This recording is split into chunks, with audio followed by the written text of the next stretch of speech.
नमस्कार दर्शकों, YouTube channel अनमोल भावना में आप सभी का स्वागत है। तो आज हम कथा लेकर आए हैं नाग पंचमी की। यह कथा राजा परीक्षित से जुड़ी हुई है। तो कथा सुनने से पहले अभी तक हमारे चैनल को सब्सक्राइब नहीं किए हैं तो सब्सक्राइब कर लीजिएगा और साथ ही कमेंट में हर हर महादेव अवश्य लिखिएगा। तो चलिए अब हम कहानी शुरू करते हैं। एक समय की बात है, राजा परीक्षित जंगल में शिकार खेलने गए थे और शिकार खेलते खेलते राजा परीक्षित को बहुत जोर से प्यास लगी थी। राजा परीक्षित जंगल में इधर उधर देखे पर राजा परीक्षित को पानी कहीं भी नजर नहीं आया। राजा वहां से चल दिए। चलते चलते मार्ग में एक कुटी मिली। राजा उस कुटिया में जा पहुँचे।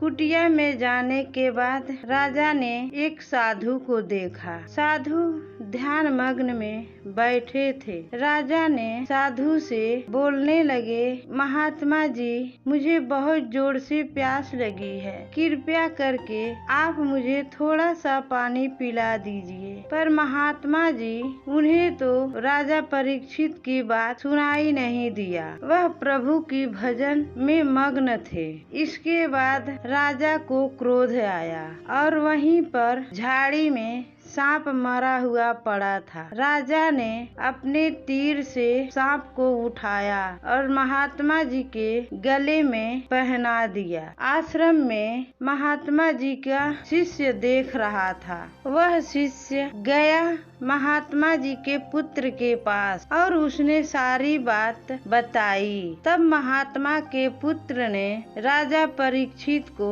श्राप दे दिया कि जिस तरह से उसने मेरे पिता के गले में मरे हुए सांप को पहनाया, ठीक आज के 7वें दिन राजा परीक्षित को दंशक नाग काटेगा और उनकी मृत्यु हो जाएगी। ठीक वैसा ही हुआ। 7वें दिन राजा को दंशक नाग ने राजा के और राजा की मृत्यु हो गई। मृत्यु का बदला नागों से लेना चाहा और नाग वंश विनाश करने के लिए एक नाग यज्ञ किया।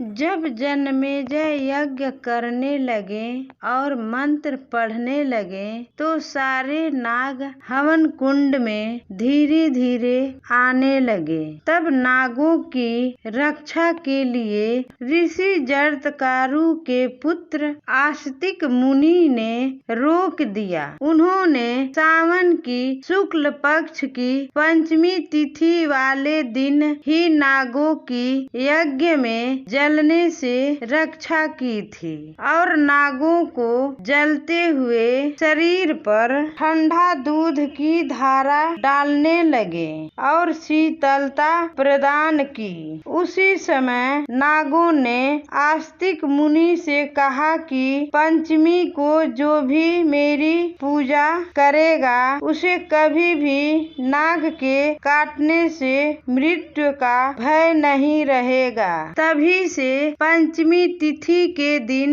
नागों की पूजा की जाने लगी। ऐसी मान्यता है कि जिस दिन इस यज्ञ को रोका गया उस दिन दंशक नाग एवं उसका शेष वंश विनाश होने से बच गया। तो आशा करती हूँ ये कहानी आप सबको अच्छी लगी होगी तो कमेंट बॉक्स में जरूर बताएं। हर हर महादेव।